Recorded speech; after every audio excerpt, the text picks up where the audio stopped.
ಟಿವಿ9 ಡಿಜಿಟಲ್ಗೆ ಸ್ವಾಗತ. ನಾನು ಮಧುಶ್ರೀ. ಕನ್ನಡ ಚಿತ್ರರಂಗವನ್ನ ಅಂತಾರಾಷ್ಟ್ರೀಯ ಮಟ್ಟಕ್ಕೆ ಕೊಂಡೊಯ್ದು ರಾಕಿಂಗ್ ಸ್ಟಾರ್ ಯಶ್ ಅವರ ಸಿನಿ ಬದುಕಿಗೆ ದೊಡ್ಡ ತಿರುವು ಕೊಟ್ಟ ಸಿನಿಮಾ ಕೆಜಿಎಫ್. ಹೌದು, ಕೆಜಿಎಫ್ 1 ಮತ್ತು ಕೆಜಿಎಫ್ 2 ಸರಣಿಗಳಲ್ಲಿ ರಾಕಿ ಭಾಯ್ ಅಬ್ಬರಕ್ಕೆ ಬಾಕ್ಸ್ ಆಫೀಸ್ ಧೂಳಿಪಟವಾಗಿತ್ತು. ಯಶ್ ಅವರಿಗೆ ಪ್ಯಾನ್ ಇಂಡಿಯಾ ಸ್ಟಾರ್ ಪಟ್ಟವನ್ನು ತಂದುಕೊಟ್ಟಿತ್ತು. ಈಗ್ಯಾಕಪ್ಪ ಕೆಜಿಎಫ್ ಸಮಾಚಾರ ಅಂತೀರಾ? ಅದಕ್ಕೆ ಕಾರಣ ಕೂಡ ಇದೆ. ಇವತ್ತು 14/4/2025 ಅಲ್ವಾ?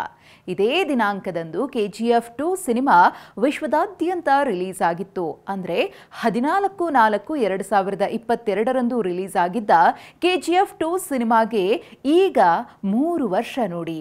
ಇಂದು ಕೆಜಿಎಫ್ 2 3 ವರ್ಷಗಳನ್ನು ಪೂರೈಸಿದ ಸಂಭ್ರಮವನ್ನ ಅಭಿಮಾನಿಗಳೊಂದಿಗೆ ಹೊಂಬಾಳೆ ಫಿಲ್ಮ್ಸ್ ಹಂಚಿಕೊಂಡಿದೆ. ಹಾಗೆಯೇ ಕೆಜಿಎಫ್ 2 ಸಿನಿಮಾ ಕೂಡ ಬರುತ್ತೆ ಅಂತ ಚಾಪ್ಟರ್ 2 ಕ್ಲೈಮ್ಯಾಕ್ಸ್ ನಲ್ಲಿ ಹೇಳಿದ್ದನ್ನ ಬಿಟ್ರೆ ಅದರ ಬಗ್ಗೆ ಯಶ್ ಅವರ ಕಡೆಯಿಂದಾಗ್ಲಿ ಅಥವಾ ಸಿನಿಮಾ ತಂಡದಿಂದಾಗ್ಲಿ ಅಭಿಮಾನಿಗಳಿಗೆ ಯಾವುದೇ ಅಧಿಕೃತ ಅಪ್ಡೇಟ್ ಸಿಕ್ಕಿರಲಿಲ್ಲ. ಆದ್ರೀಗ ಕೆಜಿಎಫ್ 3 ಸಿನಿಮಾದ ಅಪ್ಡೇಟ್ಗಾಗಿ ಚಾತಕ ಪಕ್ಷಿಗಳಂತೆ ಕಾಯ್ತಾ ಇದ್ದ ಅಭಿಮಾನಿಗಳಿಗೆ ಕೆಜಿಎಫ್ 3 ಬಗ್ಗೆಯೂ ಹೊಂಬಾಳೆ ಬಿಗ್ ಅಪ್ಡೇಟ್ ಕೊಟ್ಟಿದೆ.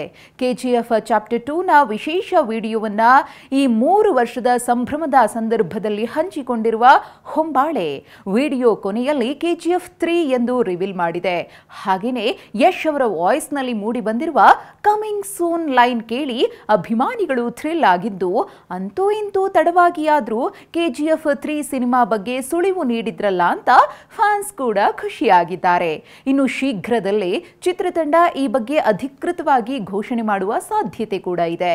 ಸದ್ಯ ಯಶ್ ಅವರು ಟಾಕ್ಸಿಕ್ ಸಿನಿಮಾದಲ್ಲಿ ಬ್ಯುಸಿಯಾಗಿದ್ದಾರೆ. ಇನ್ನು ಮತ್ತೊಂದು ಕಡೆ ಕೆಜಿಎಫ್ ಡೈರೆಕ್ಟರ್ ಪ್ರಶಾಂತ್ ನೀಲ್ ಅವರು ಜೂನಿಯರ್ ಎನ್ಟಿಆರ್ ಅವರ ಸಿನಿಮಾಗೆ ಆಕ್ಷನ್ ಕಟ್ ಹೇಳಿದ್ದು ಟಾಲಿವುಡ್ ನಲ್ಲಿ ಬ್ಯುಸಿಯಾಗಿದ್ದಾರೆ. ಈ ಪ್ರಾಜೆಕ್ಟ್ ಗಳನ್ನ ಮುಗಿಸಿದ ಬಳಿಕ ಕೆಜಿಎಫ್ ಕೋಟೆಗೆ ಎಂಟ್ರಿ ಕೊಡಲಿದ್ದಾರೆ ಅನ್ನೋ ಮಾಹಿತಿ ಸಿಕ್ಕಿದೆ.